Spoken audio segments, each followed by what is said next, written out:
자, 시작합니다. 오늘은 집합의 연산 법칙이라는 걸 배울 건데, 일단 이제 집합뿐만 아니라 이게 수학에서는 어떤 계산 단원을 배웠을 때, 어떤 계산을 배웠을 때, 3대 기본 연산 법칙이라는 게 있어.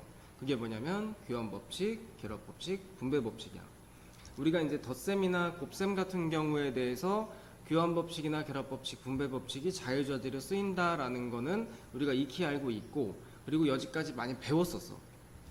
그렇기 때문에 이제 너무 좀 자연스러운 건데, 이게 집합이라는 새로운 계산을 배웠을 때는 과연 얘는 교환 법칙이 성립할 것이냐, 그 다음에 결합 법칙이 성립할 것이냐는 우리가 이제 해봐야 아는 거야. 그래서 내가 지금 여기에서 증명 과정을 한번 보여드릴 거고, 그리고 이제 뭐 증명 과정을 보여주는 것뿐만 아니라 이 법칙들을 통해서 앞으로 이제 니네가 이제 집합의 연산에 대해서 좀 배울 건데, 그때 어떻게 대처해야 되는지, 어떻게 계산해야 되는지를 이제 배우고 가시면 됩니다. 일단 첫 번째, 교환 법칙이 있는데, 자, 교환 법칙이라는 게 뭐냐? 우리가 이제 덧셈이나 뺄셈 같은 경우는 만약에 A 더하기 B라는 식이 있다고 칩시다. 이 두 개에서 덧셈에 대한 계산에 대해서 두 개를 자리를 바꿔. 그러니까 덧셈을 기준으로 해서 앞 뒤에 있는 걸 이렇게 자리를 바꿔서 계산해도 똑같다. 이게 교환 법칙이야.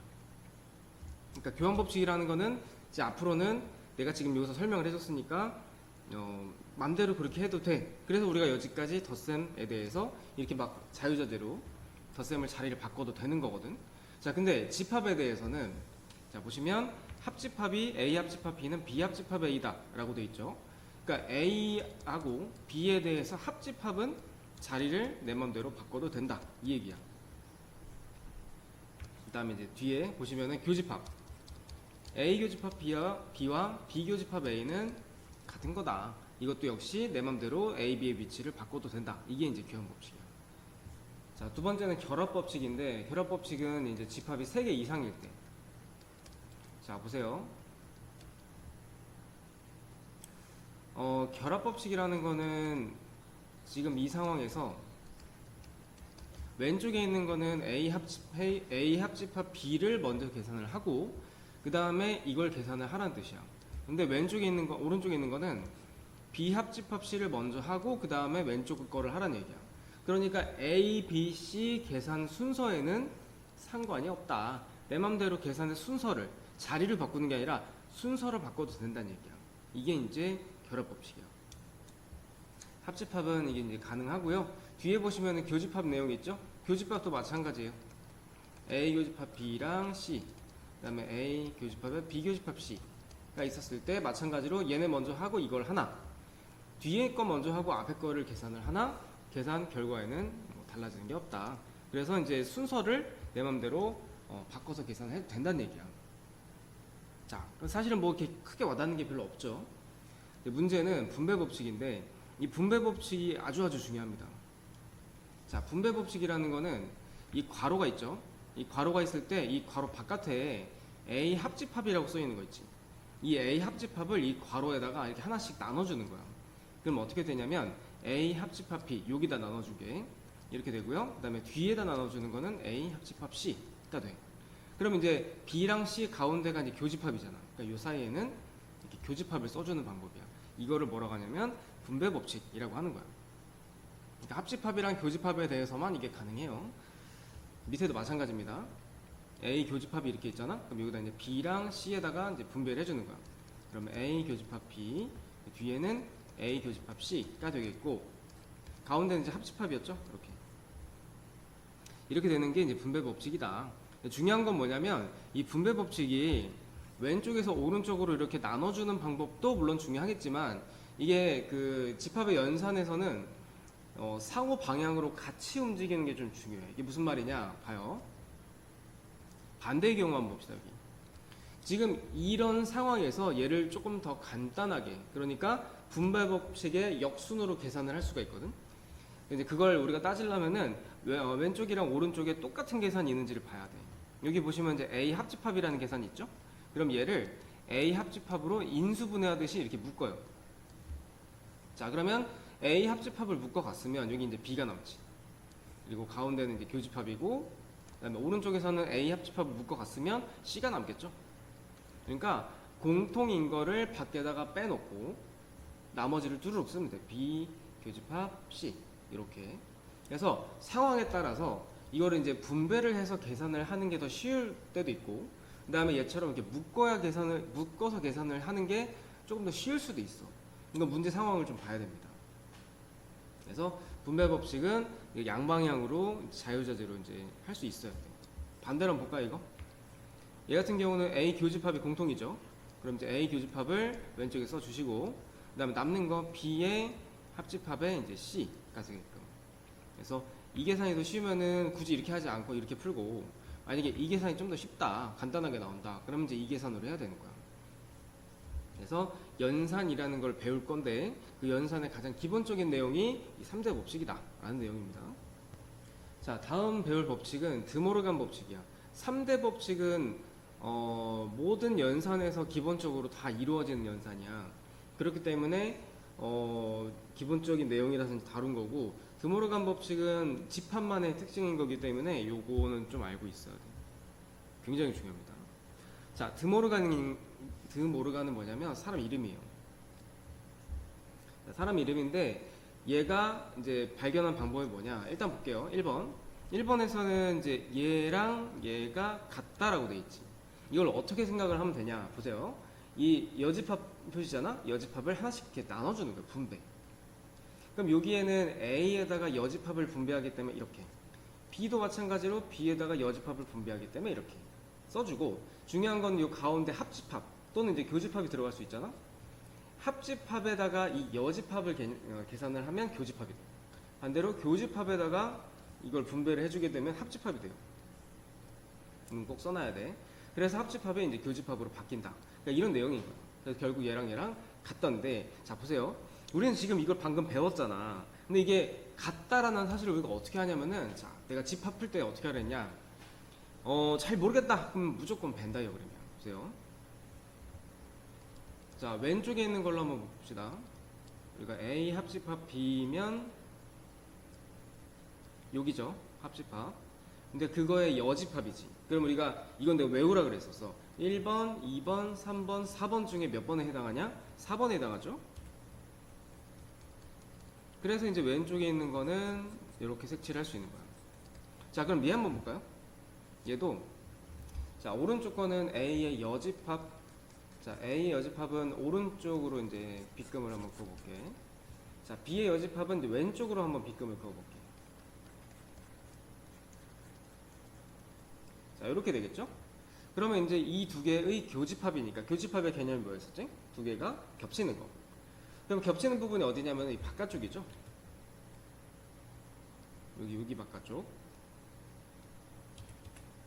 바깥쪽이 되는 거야. 그럼 결국 둘이 어때요? 서로 같지. 그래서 이제 앞으로 드모르간 법칙을 사용을 할 수 있다는 거는 여기서 내가 증명을 해줬기 때문에 자유자재로 가능하다는 얘기야. 자, 그럼 얘 한번 봅시다. 이 여집합 분배하면 어떻게 될까요? A 여집합, 또 여기는 합집합, 그 다음에 B의 여집합이 되겠죠. 얘는 얘랑 이제 같다 이거지. 자, 근데 이거 반대로 하는 방법도 굉장히 중요해. 반대로는 어떻게 하냐면, 보세요. 지금 내가 얘를 정리하는 과정에서 조금 쉽게 정리할 수 있는 방법이, 지금처럼 이렇게 여집합 두 개가 있는 게 낫니? 아니면 얘처럼 정리하는 게 낫냐? 이거 상황에 따라 좀 따져봐야 돼. 이게 더 쉬울 수도 있고 이게 더 쉬울 수도 있어. 근데 하지만 우리가 여집합이 붙어있는 계산보단 없는 게 훨씬 더 계산이 좀 편하죠. 그래서 여집합으로 묶는 거야. 반대로 분배하기 전으로. 그럼 여집합을 여기다 이제 묶어 놓고, 자, A 여집합 이거 데려갔으니까 얘는 A가 남겠지. 반대로 얘도 B 여집합이었으니까 여집합 데려가면 이제 B가 남겠죠. 그리고 이제 교집합은 합집합으로 이렇게 바꿔주는 거지. 이게 이제 역순으로 계산하는 방법이야. 그러니까 집합에서는 다시 한번 얘기하지만 역순으로 계산하는 방법이 좀 중요하다. 얘도 마찬가지입니다. 둘 다 여집합이기 때문에 여집합으로 묶어. A는 여집합 데려갔으니까 A, 요거는 이제 B가 남겠죠. 그리고 이제 합집합이었던 거는 교집합으로 바뀔 거야. 이렇게 해주는 게 이제 역순으로 계산하는 방법이야. 자, 그리고 여기 하나 또, 여기 책에는 뭐 딱히 안 써 있는데 이런 거 한번 봅시다. 자, 이거는 드모르간 법칙 분배하면 어떻게 될까요? 여기다 분배하게 되면 여집합의 여집합이 되지. 우리가 여집합의 여집합은 어떻게 한다고 배웠냐면 둘이 사라진다 라고 배웠었지. 그래서 얘는 A입니다. 앞에서 이미 배웠던 거야. 그리고 여기다 분배하면 교집합이 되겠고, B 여집합에다 여집합을 하면 B가 되겠죠. 그래서 여집합에 여집합이 만났을 때의 계산도 같이 좀 생각을 해줘야 돼. 자, 문제 한번 풀어볼게. 일단 P집합은 10 이하의 자연수고, 여기 옆에 한번 써볼까? 이건 니네가 다 써봐. 1, 2, 3, 4, 5, 6, 7, 8, 9, 10까지 10 이하의 자연수고, 그 다음에 Q집합은 소수라 그랬어. 2, 3, 5, 7이죠. 아, 전체 집합이 자연수구나. 뭐 어쨌든 이런 식으로 갈 거고, 그 다음에 R집합은 홀수니까 이제 1, 3, 5, 7 이렇게 가겠지. 무한집합이야. 자, 그랬을 때 이제 이거를 구하라고 했는데, 이게 집합이 여러 개가 나오잖아. 그러면 이거를 간단하게 좀 정리를 해줘야 돼. 그때 필요한 게 연산이야. 그러니까 계산해서 정리하라는 얘기야. 근데 이거는 좀 천천히 한번 해볼게. 첫 번째 해야 될 거. 이 괄호 바깥에 여집합 있죠? 지금 이대로 계산을 하면은, 그러니까 내 얘기는 이거를 우리가 한 방에 딱 정리해서, 야, 이거는 몇 번 집합이야, 이렇게 얘기할 수 있어, 없어? 요거는 조금 생각을 해봐야겠지.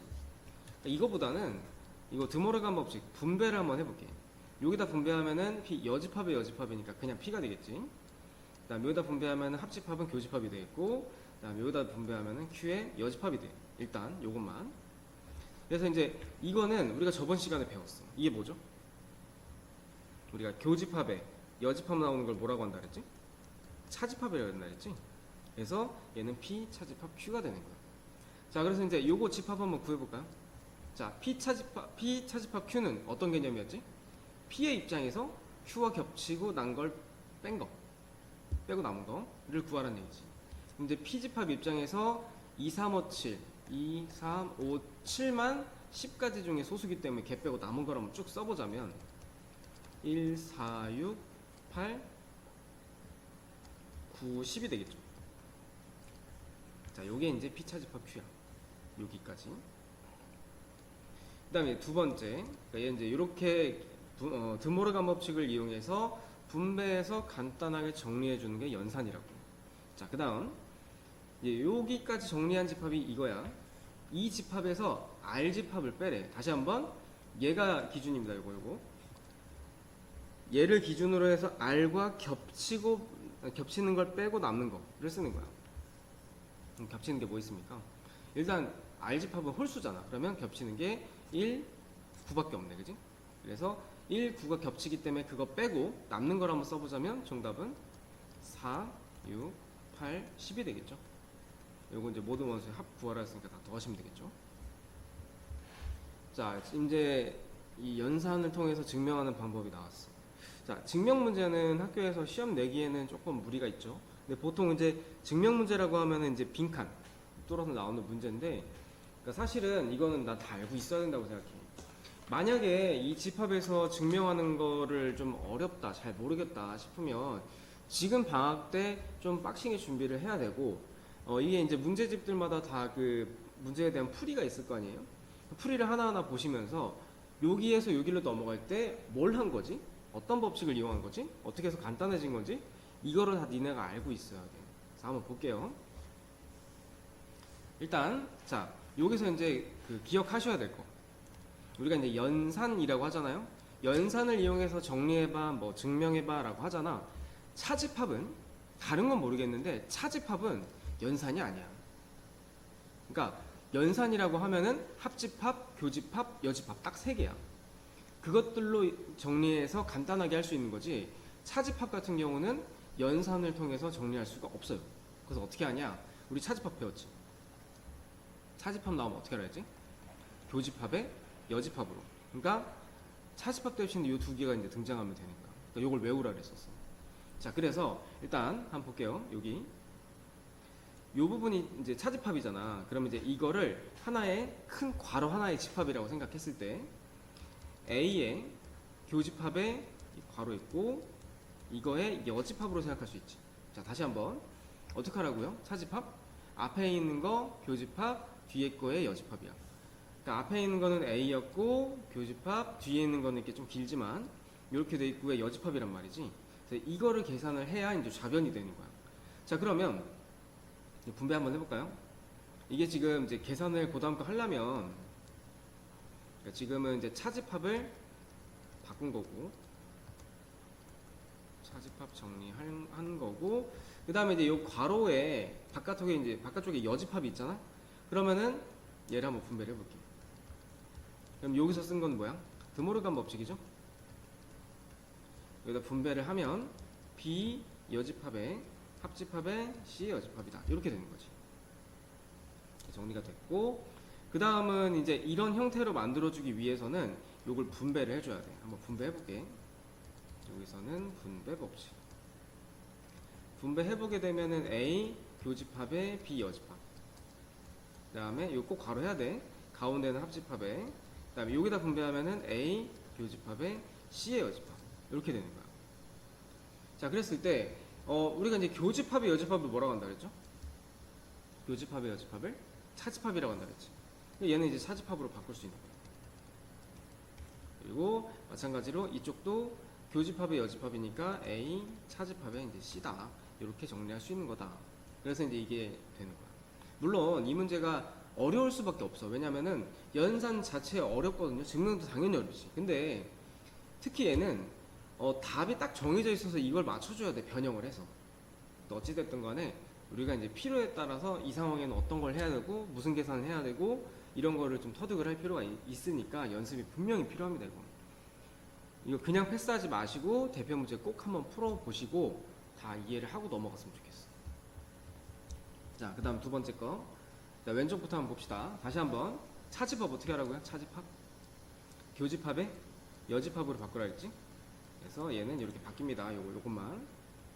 그래서 차집합 계산한 거고 앞에는 또 차집합이 있어요. 자, 그러면 차집합 다시 한번 어떻게 하라고? 교집합에 요 뒤에 있는 거에 여집합으로 바꾸라 그랬었지. 자, 그래서 일단 정리를 했는데 좀 복잡하네요. 여집합을 일단 이거 분배 한번 해보자. 드모르간 법칙.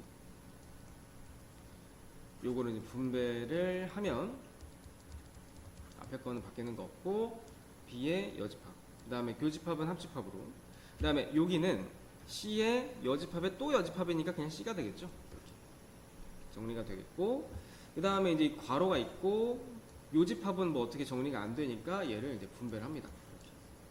이렇게. 이것도 이제 이건 분배네요.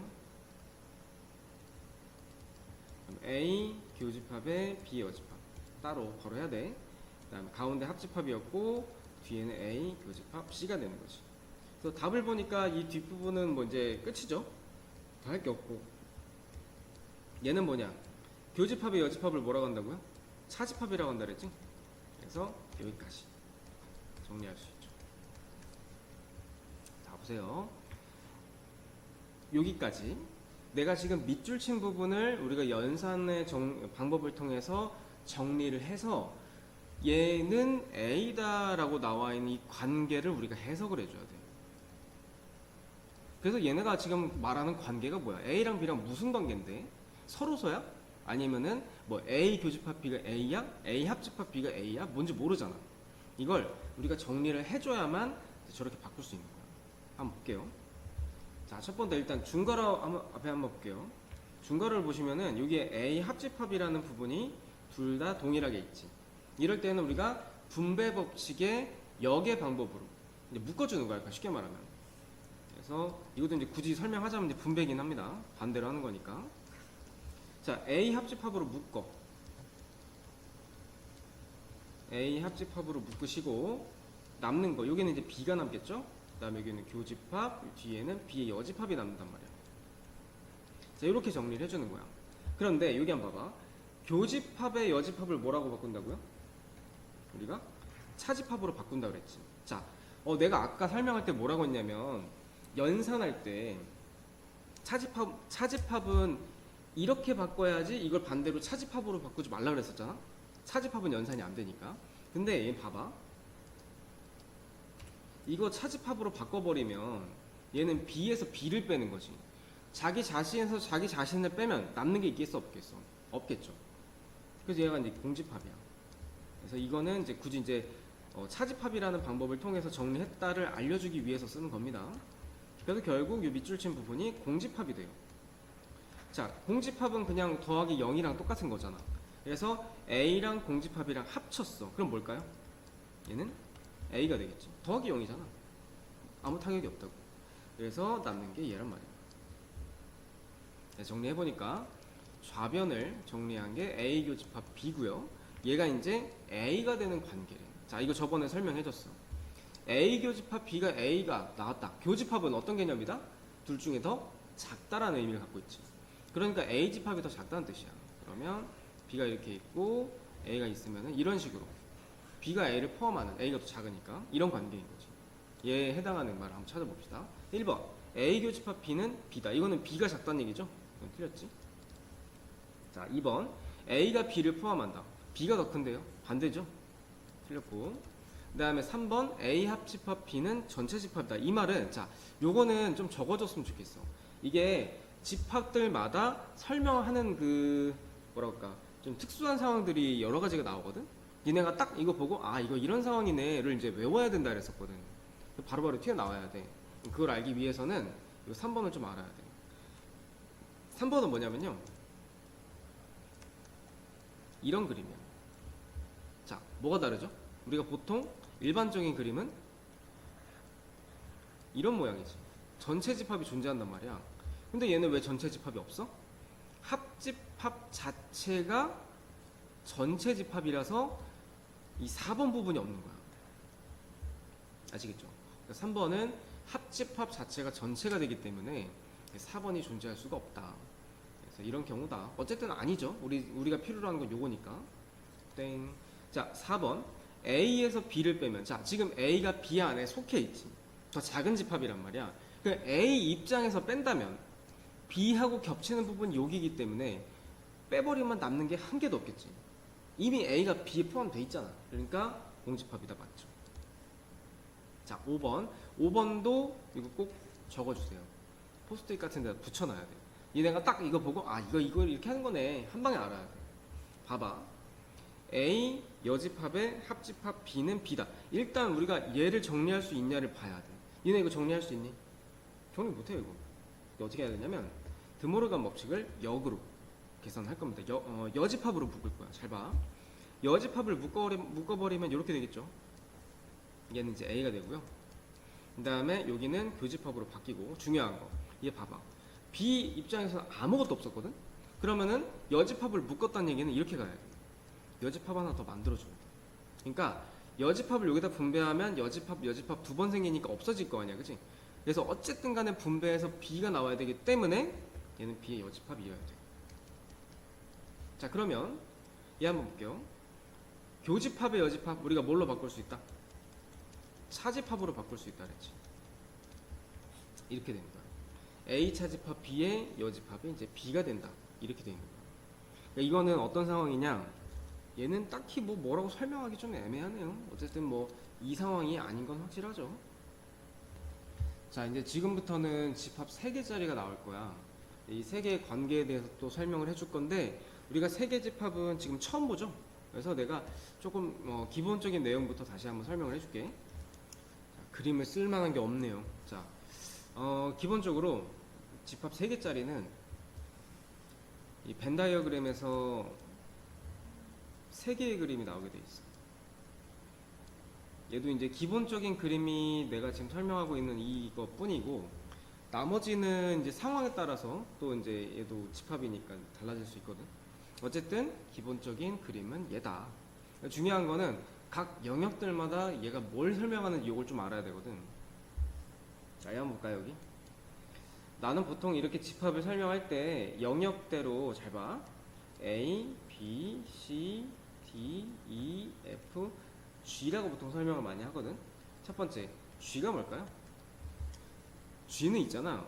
A에도 속해 있고 B에도 속해 있고 C에도 속해 있어. 그래서 얘는 A 교집합, B 교집합, C야. 셋 다 이제 교집합이 되는 거지. 이런 방법이 되겠고, 그 다음에 또 이제 뭘 설명해 볼까? 만약에 이제 D랑 G를 합친 거, D랑 G 같은 경우는 A랑 B의 교집합이죠. 이렇게 설명할 수 있고, 뭐 그런 방식으로 가자면 이제 G랑 E랑 더한 거. G 더하기 E는 B랑 C의 교집합이다. 그 다음에 여기 요 집합은 이제 G랑 F의 교집합이지. C랑 A의 교집합. 이렇게 볼 수 있죠. 나머지 이 영역 부분은 A에만 있는 집합이라고 생각하면 돼요. 그러니까 이거는 집합으로 따지면 이제 조금 설명이 기니까 이 정도로만 이해하시면 될 것 같아요. 아무튼 세 개 집합을 동시에 엮었을 때는 저런 그림이 나올 거야. 물론 여기 이제 전체 집합 있어야 돼요. 내가 지금 안 그린 것 뿐이야. 자, 이 부분을 그러니까 색칠한 이 부분을 나타낼 수 있는 집합을 한번 골라보래. 일단 이건 한번 색칠을 해볼게요. 자, 기억 한번 봅시다. 일단 얘부터 A랑 C의 교집합이 어디야? A랑 C랑 겹치는 부분이 여기죠.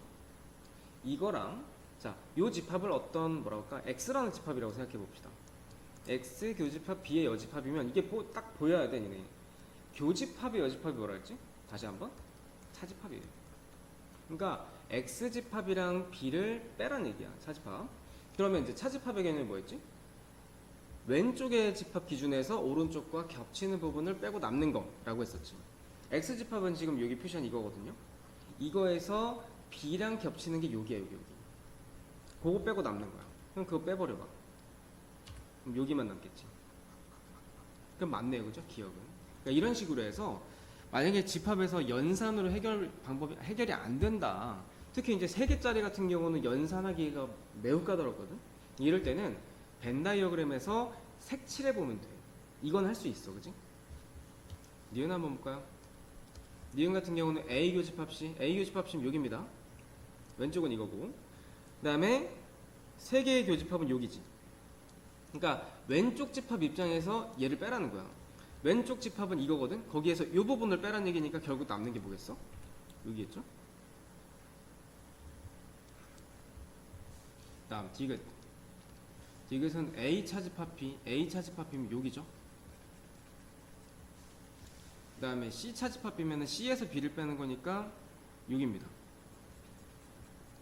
그 두 개의 교집합 여기지. 그러니까 색칠한 부분 맞죠. 이거는 이제 다 맞네요, 그죠? 기억, 니은, 디귿. 자, 이게 그 집합에서 그 교집합 개념 있지. 교집합의 개념이 부등식하고도 연계돼서 잘 나오거든. 부등식에서는 연립부등식하고 개념이 똑같은 거야. 연립부등식 개념이 뭐죠? 만약에 x가 3보다 크거나 같다라는 집합이래. 부등식이 있다고 칩시다. 그 다음에 x는 4보다 작다라고 했을 때 이 둘이 겹치는 데가 어디야? 여기지. 이 겹치는 데라는 표현을 내가 여지껏 계속 그냥 부등식에서 연립하는 부분, 그러니까 뭐 공통 부분 이렇게 설명했지만 실제로 이제 집합을 우리가 배우고 나서부터는 교집합이다라고 생각하면 돼. 이게 막 사람과 사람 간의 관계에서도 막 성격 같은 부분을 얘기할 때 너랑 나의 뭐 공통 취미라든지 뭐 공통 관심사라든지 그런 게 뭐 예를 들어 은섭이랑 나랑의 교집합은 축구야 뭐 이런 식으로 이제 설명을 할 수 있는 거거든. 이게 일상생활에서도 많이 쓰이는 부분이야. 어쨌든 교집합이 집합에서 쓰이는 부분이 부등식에서는 연립부등식의 개념으로 쓰인다는 거야. 그 결론은 이겁니다. A라는 부등식의 이 해와 얘는 조건지시법으로 좀 뜯어보자면 X가 원소죠. 근데 오른쪽에 보니까 부등식이 나와 있어. A 한번 정리해볼까? 우리가 절대값에 숫자 나와 있을 때는 정리하는 방법이 있다 그랬어. 딱 정리가 얘만 가능해. 요 숫자가 마이너스일 때 플러스일 때 그죠? 이렇게 나눌 수 있고 전체 1을 빼주면은 이렇게 정리가 됩니다. 그래서 A 집합은 이거예요. 마이너스 3보다 크거나 같고 1보다 작거나 같다. 그 다음에 이제 두 번째 B집합을 한번 보면은 B집합은 X가 원소고 이 부등식의 해를 원소라고 하는 거야. 얘는 인수분해가 되죠? 인수분해 보면 2랑 마이너스 1 나올 거야. 그래서 마이너스 2하고 2가 있을 건데 요거는 지금 이제 부등호를 방향을 보니까 크거나 같다지. 크거나 같으면 이제 바깥쪽이죠, 이렇게. 그래서 얘를 동시에 한번 그려볼게. 마이너스 1한 여기쯤, 2는 한 여기쯤. 했을 때 겹치는 부분이 여기야. 답은 마이너스 3부터 마이너스 1까지다. 요거를 이제 교집합 정답으로 하는 거지. 근데 얘는 이제 아예 전개가 돼 있죠? 그럼 이렇게 만들면 돼, 우리가.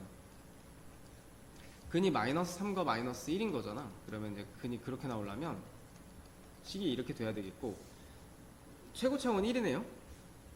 거기에다가 이제 사이범위니까 작거나 같다 라고 정리해 주면 되겠고, 이건 이제 전개해서 이렇게 되니까 얘가 이제 A가 되겠고 얘가 이제 B가 되겠죠. 자, 그 다음은 집합의 원소의 개수 단원이야. 이 원소의 개수라는 거는 말 그대로 그 집합에 있는 원소가 몇 개냐라고 물어보는 거거든. 그러니까 여기까지는 집합에 어떤 원소가 있었는지를 봤다면, 지금은 그 집합의 원소가 몇 개야 이렇게 물어봅니다. 중요한 건 뭐냐면, 예를 들어서 만약에 A 집합의 원소가 1, 2, 3이야. B 집합에는 이제 2, 3, 4가 있다고 칩시다. 그러면 합집합이 뭡니까? 합집합을 써보자면 1, 2, 3, 4지. 자, 그럼 A 집합의 개수를 한번 생각해 봅시다. A 집합 원소가 3개고요. 그 다음에 B 집합의 원소는 3개야. 근데 둘이 합치면 6개거든? 근데 합집합은 원소가 몇 개야? 4개밖에 안 돼. 나머지 2개 어디 갔어? 이게 교집합이 있잖아. 교집합이 2랑 3이거든? 이게 원소의 개수를 물어보는 거기 때문에 중복된 애들은 빼줘야 돼. 그래서 그런 개념 때문에 보세요. 합집합의 원소 개수는 A의 개수 더하기 B에다가 교집합을 빼줘야 된다. 이런 내용이 나오는 거야. 왜냐면 우리가 집합을 쓸 때 중복되는 건 안 쓰잖아. 한 번만 쓰잖아. 그래서 개수를 셀 때는 교집합이 2번 들어가기 때문에 그걸 빼줘야 돼. 자, 그리고 이게 이제 벤 다이어그램으로 좀 한번 이해를 해보자면, 물론 이 공식은 공식대로 암기하셔야 됩니다. 이게 핵심이니까. 근데 중요한 건 뭐냐면, 이 공식이 이 그림에서는 어떤 방식으로 사용이 됐는지를 꼭 알고 있어야 돼. 자, 기본 그림은 이거예요. 보세요. 여기도 영역을 나눌 건데 1번, 2번, 3번, 4번이라고 합시다. 네, 물어볼게. 1번에 들어갈 수 있는 원소가 뭐야? 1번에 들어갈 수 있는 원소는 1밖에 없지. 자, 2번에 들어갈 수 있는 원소는 교집합 2, 3이 있죠? 자, 3번에 들어갈 수 있는 원소는 4가 있지. 그 다음에 4번에 들어갈 수 있는 원소는 있어, 없어? 없죠, 여기서? 그래서 결국 뭐냐면, 봐봐. 합집합의 원소의 개수를 구해봐 라고 하면은 1번, 2번, 3번이야. 1번 더하기 2번 더하기 3번. 그죠? 그래서 원소는 총 이제 4개가 될 수 있겠지. 이렇게 하는 건데, 공식상으로는 A랑 B랑 더한 다음에 교집합을 빼야 된다. 이런 식으로 계산하기 때문에 이 공식을 이제 알고 있어야 되는 거예요. 이런 표현 방식도 되게 중요해요. 이렇게 막 풀다가 문제가 잘 안 풀려. 그러면은 이런 식으로 풀어주면 풀릴 거예요. 네, 중요합니다. 자, 여집합이랑 차집합의 원소의 개수인데, 이건 뭐 우리 배운 그대로예요. 여집합이라는 개념은 전체에서 A를 빼고 남은 거잖아. 그래서 전체 집합에서 A 집합의 원소를 빼면 된다. 이렇게 이제 이해해 주시면 되고, 그 다음에 어떤 집합이든 간에 이게 여집합이 들어가 있으면 무조건 전체에서 빼주는 거야, 이렇게. 만약에 이제 조금 길게 뭐 A 합집합 B의 여집합의 개수를 물어봤다. 그러면 전체 집합에서, 전체 원소 개수에서 합집합의 원소의 개수를 빼주면 돼. 아시겠죠? 여집합의 개념은 전체에서 이 개수를 빼주면 된다로 이해를 해주시면 되고, 가장 핵심적인 거다. 이건 무조건 외웠으면 좋겠어. 봐봐. 얘도 있잖아. 그냥 한번 배우고 아 그렇구나 하고 넘어가면 안 되는 게, 보세요. 차집합은 원소의 개수를 셀 때 표현 방식이 좀 다양해. 보세요. 아까 내가 이제 그림 그려준 거 있었죠. 우리가 기본적인 그림 상태에서 2개짜리 집합에서는 항상 번호가 4개 나오잖아요. 1번, 2번, 3번, 4번. 그 중에서 우리가 A 차집합비는 어디냐면 1번이거든? 이 1번이라는 설명을 할 때 2가지 방법이 있어. 보세요. A의 개수에서, A는 여기입니다. 여기의 개수에서 얘를 빼버리면은 1번이지. 그래서 A 집합에서 교집합을 빼는 경우가 있어. 무슨 말인지 가시죠? A에서 교집합만 빼면 차집합이니까 이렇게 표현하는 방법이 있고, 그 다음에 두 번째 합집합에서, 합집합이면은 이제 1번, 2번, 3번을 다 얘기하죠. 여기 1번, 2번, 3번에서 1번만 얘기하고 싶으면 B를 빼면 되지. 2번, 3번. 둘 다 알고 있어야 돼. 이 차집합의 원소의 개수를 세는 방법에 대해서 꼭 기억하셔야 됩니다. 자, 전체 집합의 원소의 개수는 60개, A는 30개, B는 42, 합집합은 50이다. 일단 집합이, 그러니까 원소래. 집합이 2개짜리 문제는 항상 합집합 또는 교집합의 개수를 문제를 구해놔야지 문제를 풀리는 경우가 대부분이야. 그래서 꼭 알고 계셔야 되는 거. 첫 번째, A 합집합 B의 개수가 50개래. 자, 그러면 A 합집합 B 개수 구하는 공식이 있었지. A 더하기 B에서 교집합을 빼면 돼. 자, 그러면 합집합은, 그러니까 편의상 N은 뺄게요. 자, 합집합이 50개래. A는 몇 개? 30개. B는 42개야. 그러면 교집합은 몇 개입니까? 이건 이제 방정식 풀어보면 되겠죠. X는 20이다. 이렇게 해서 이제 교집합을 알 수 있는 거야. 그럼 두 번째. 물론 당연히 이제 교집합이나 뭐 합집합을 한 방에 딱 구한다고 해서 답이 나오는 건 아니야. 문제를 한번 볼게요. 문제에서는 이제 여기 괄호 안에 들어가는 집합이 되게 복잡하게 돼 있어. 정리 한번 해봅시다. 지금 여기 둘 다 여집합이 있지. 그러면 전체를 여집합으로 묶어요. 요 반대 A, 요거 반대는 교집합, 요거 반대는 B의 여집합인 거예요. 이제 드모르간 법칙의 역순으로 정리를 한 거죠. 자, 그러면 여집합이 들어가 있을 땐 계산 어떻게 해요? 전체의 개수에서 교집합의 개수를 빼면 되는 거지. 전체 개수는 60이고요. 교집합은 방금 우리 아까 구해놨지. X는 22. 였기 때문에 이렇게 계산이 들어가지. 자, 그 다음 거. 전체 집합 30개, A 집합은 17, B는 20이고. 자, 여기 보시면 식이 이렇게 나왔네요. 얘부터 이제 정리를 해줘야겠지. 둘 다 지금 이제 여집합이 있거든. 그러면 요거 전 단계로 묶어버립니다. 여집합으로. 그러면 합집합으로 바뀌고 여긴 B의 여집합으로 정리가 되겠지. 결론은 얘 여집합의 개수잖아요. 여집합 개수 어떻게 구한다고? 전체 개수에서 합집합의 개수를 빼라. 여집합이니까. 자, 전체는 30개. 그 다음에 합집합은 뭔지 몰라. X라고 합시다. 그게 이제 6이라는 거야. X가 얼마입니까? 24가 되겠지. 그래서 합집합의 개수가 24개라는 얘기야. 자, 그럼 이제 알 수 있는 게 또 여러 가지가 있죠? 합집합 개수 구하는 공식. A 합집합 B는 A 더하기 B에서 교집합을 빼는 거랑 같다. 그럼 얘는 이제 24개. A는 17, B는 22. 그 다음 이거 뭔지 모르니까 Y라고 해놓을게. 계산해보면 Y는 15 나오겠네요. 교집합 개수가 이제 15개가 되는 거지. 자, 문제에서 뭐 물어봤습니까? 차집합이죠. 다시 한번 차집합 설명하는 방법이, 이 개수 구하는 방법이, 개수 구할 때만 그런 겁니다. 이거 방법이 두 가지라 그랬지. 얘를 설명하는 방법. 첫 번째, A에서 교집합을 빼라. 두 번째, 합집합에서 B를 빼라. 근데 우리는 지금 이제 다 구해놨잖아. 잠깐만. 자, 전체 학생이 50명인 학급에서 일단 전체 집합이 50명이란 얘기잖아. 이거는 N의 전체 집합은 50이다로 갈 거고. 자, 트와이스를 좋아하는 학생은 A라고 합시다. 레드벨벳은 B라고 할게요. 그랬을 때 트와이스를 좋아하는 학생이 30명이래. 그러니까 이거는 N의 A는 30이다. 그 다음에 레드벨벳을 좋아하는 학생은 B라고 되어 있으니까 N의 B는 25다. 이렇게 표현할 수 있겠지. 그러니까 중요한 거는 이게 한 글자만 딱 바꿨을 때 느낌이 완전 달라요. 그러니까 느낌이 다르다는 게 아니라 그러니까 문제에서 구하라고 하는 집합이 달라져. 그래서 단어 하나하나를 좀 신중하게 좀 보셔야 됩니다. 그 다음에 트와이스와 레드벨벳을 좋아하지 않는 학생이 8명이래. 자, 요거는 잠깐만. 일단 전체 집합을 한번 봅시다. 그림으로 봤을 때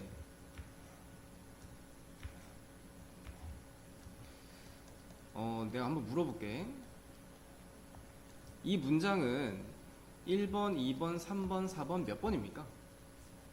둘 다 좋아하지 않는다 그랬으니까 4번이겠지, 그지? 그래서 여기는 4번이에요. 여기는 우리가 집합으로 어떻게 설명하지? A 합집합 B의 여집합이야. 4번도 꼭 기억하셔야 됩니다. 여기 8명이다. 여기에서 이제 시작을 하는 거야. 지금 나와 있는 정보들 가지고 하셔야 되는데, 일단 문제를 보기 전에 그냥 무조건 해봐야 돼. 전체 집합 50, A, B 다 나와 있어. 일단 얘는 좀 정리가 필요하죠. 우리가 여집합의 개수를 구할 때는 어떻게 하는 거였어? 전체에서 합집합의 개수를 빼는 거야. 그게 이제 8명이라는 뜻이지. 근데 우리가 전체 집합 몇 명이라고 배웠죠? 50명이야, 50명. 그럼 50명에서 몇 명을 빼야지 8이 될까요? 결론은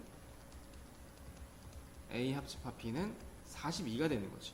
자, 일단 이렇게 이제 시작을 하고요. 그다음에 두 번째 합집합이 나왔으면 이제 구하는 공식이 따로 있었지. A 합집합 B는 A 더하기 B에서 교집합을 빼는 거다. 이게 공식이었어. 그러면 합집합은 42였고 A는 30, B는 25니까 이걸 모르니까 X라고 하자면 얼마입니까? 32? X는 이제 32가 된다. 그래서 교집합은 32로 시작을 합니다. 네, 문제 한번 볼게요. 자, 1번 트와이스와 레드벨벳 중 적어도 하나를 좋아하는 학생 수를 구해라. 이게 무슨 말이야? 트와이스를 좋아하던가 트와이스만 좋아하던가, 그러니까 1번이던가 아니면 3번이던가 아니면 적어도 하나니까 둘 다 좋아하던가. 그러니까 결국 이 세 가지를 얘기하는 거야. 그러니까 뭘 물어본 거야 이거는? 합집합을 물어본 겁니다. 합집합은 아까 몇 명? 42죠. 그 다음에 2번 트와이스와 레드벨벳을 모두 좋아하는 학생, 둘 다 좋아한다는 얘기는 교집합을 물어본 거지. 교집합도 우리 다 구해놨어. 32죠. 그 다음에 트와이스만, 자 보세요. 요 만이 들어갔을 때가 차집합을 설명하는 가장 핵심적인 단어예요. 트와이스만 좋아한다는 얘기는 1번이죠. 그러니까 A 차집합 B를 구하라는 얘기지. 자, 다시 한번 우리가 차집합 계산 어떻게 한다 그랬어요? 방법이 두 개라 했지? A에서 교집합을 빼든지 아니면 합집합에서 B를 빼든지 둘 중에 하나라 그랬어. 뭐 어쨌든 지금 둘 다 알고 있으니까 난 이걸로 할게. A는 아까 30이었고 교집합은 아까 얼마였었지? 아, 이게 55구나. 13이네. 아, 완전 잘못했네. 죄송합니다.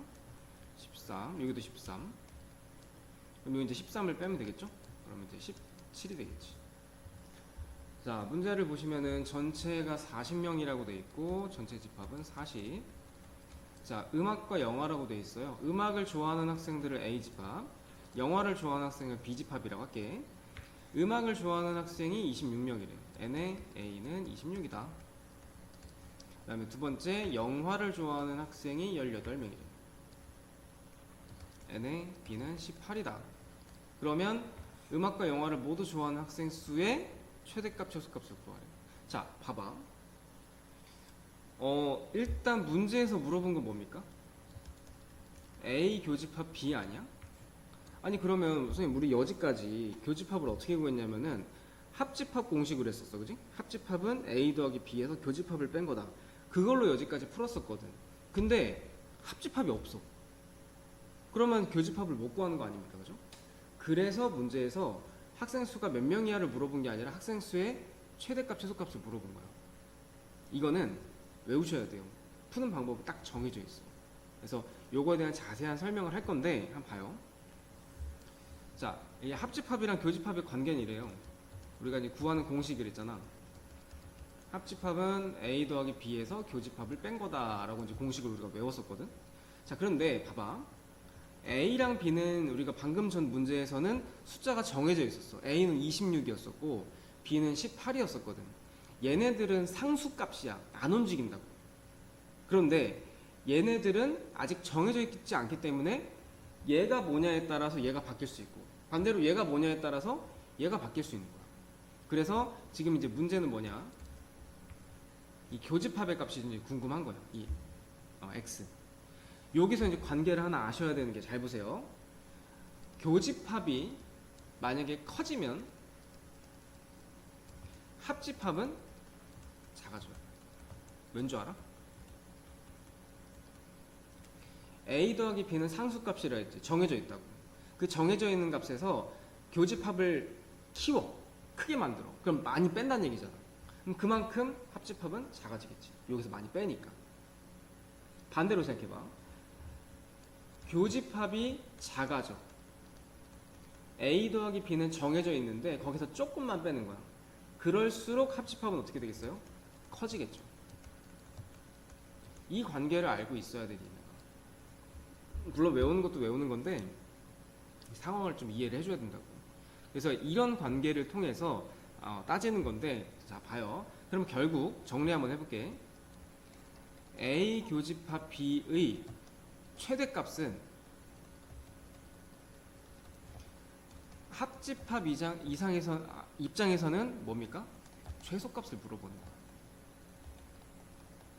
자, 반대로 교집합의 최소값을 물어봤다. 합집합 입장에서 어때요? 최대값을 물어보는 거야. 그래서 문제도 교집합에 대한 뭐 최대 최소를 구해라 라고 낼 수도 있지만 합집합에 대한 최대 최소를 구하라고 낼 수도 있는 거야. 그지? 그 말인 거지. 자, 그러면 이제 여기서부터가 핵심이에요. 그래서 언제 교집합이 최대가 됩니까? 자, 우리가 보통 A랑 B는 이제 이런 상황을 생각하잖아. 어떻게 하면은 교집합이 제일 크냐라고 물어본 거야. 그러면 지금 이제 A집합이랑 B집합을 봤을 때 A집합이 26명이었고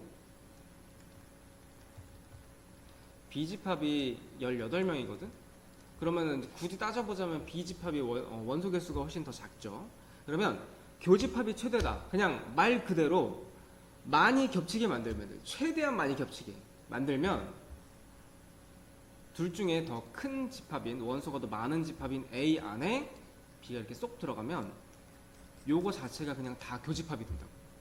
그러니까 이 상황 자체가 문제에서 이 교집합이 최대가 되는 상황이라고 생각하면 돼요.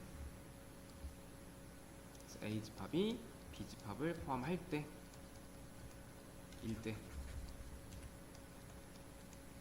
외워주셔야 됩니다. 이게 생각이 나야 푸는 거야. 이제 못 외우면 못 푸는 겁니다. 아시겠지만. 자, 그 다음에 이제 니은이 조금 달라요. 이거는 말로 설명해도 대충 알아듣잖아, 이건. 그런데 교집합이 최소일 때는 어떻게 해석을 해줘야 되냐? 이건 이제 반대로 교집합으로는 해석이 안 되고, 얘는 합집합으로 가야 돼. 자, 교집합이 최소일 때는 합집합이 어떻게 된다 그랬어? 최대가 된다 그랬지. 얘가 최대일 때를 좀 생각을 해주셔야 돼요. 자, 봐요. 보통 우리가 집합을 배울 때 이게 내가 학생 때 배웠을 때랑 느낌이 좀 다를 수 있는데 나는 그랬어. 합집합이 커졌을 때 최대로 커졌을 때가 뭘까를 고민할 때 전체 집합이랑 합집합은 같을 수 있을까를 아예 생각을 못했어. 그러니까 무슨 말이냐면 합집합은 요 하늘 아래 있잖아. 전체 집합 아래 있잖아. 어떻게 감히 합집합이 전체 집합이 되지? 라는 생각을 했었는데 가능합니다. 합집합은 제일 크려면 이 집합 내에서 제일 크려면 합집합이 전체 집합이 돼요. 그림으로 따지면 A 합집합 B가 이렇게 있을 때 요거 자체가 이제 전체 집합이 되는 거예요. 이 밖에가 없죠. 4번이 없는 거야. 그러니까 그 상황이 이제 교집합이 최소가 될 때인 거예요. 그래서 어떻게 풀어야 되냐면 얘는 합집합 구할 때 개수 구하는 공식이 이거잖아요. 합집합 대신에 요 자리를 전체 집합 개수를 대입을 해줘야 돼요. 이렇게 해서 푸는 거야. 그러니까 이건 개념을 완전히 좀 공부를 하셔야겠죠. 이거를 만약에 질문을 한다 그러면은 난 다시 한번 개념 공부하라고 다시 돌려보낼 거야. 자, 그랬을 때 자 일단 문제 아까 이제 정리 다 해놨고 좋아하는 학생 수의 최대값 한번 구해봅시다. 아까도 얘기했듯이 교집합이 최대이려면 큰 집합이 원소가 많은 집합에서 작은 집합을 이렇게 포함을 해줘야겠지. 그러면 여기에서 A 교집합 B가 뭡니까? 교집합의 개념이 뭐라 그랬어? 더 작은 집합. 작은 집합은 이제 B가 되겠죠. 즉 교집합의 원소의 개수는 B집합의 원소의 개수랑 같다 이거야. B집합 원소가 몇 개였나요? 18개죠. 그래서 최대값은 18이다. 그럼 이제 두 번째 최소값 구해야겠죠. 최소값은 어떻게 한다고? 최소값은 교집합으로 어떻게 못한다 그랬고 합집합이 최대가 될 때, 즉 합집합이 뭐랑 같다? 전체 집합이랑 같을 때 라고 생각하면 돼요. 그러면 얘는 이제 구하는 공식이 A 합집합 B를 구할 때 A에서 B 더한 다음에 이제 교집합을 뺐었단 말이지. 근데 합집합 대신에 여기에는 전체 집합의 개수를 집어넣어주면 돼. 그러면 전체 집합은 40개라고 했고 A는 26, B는 18이니까 이 교집합은 몇 개가 될 수 있냐? 합쳐보면 44죠? X는 4가 되는 거죠. 그래서 최소값은 4가 되는 거다.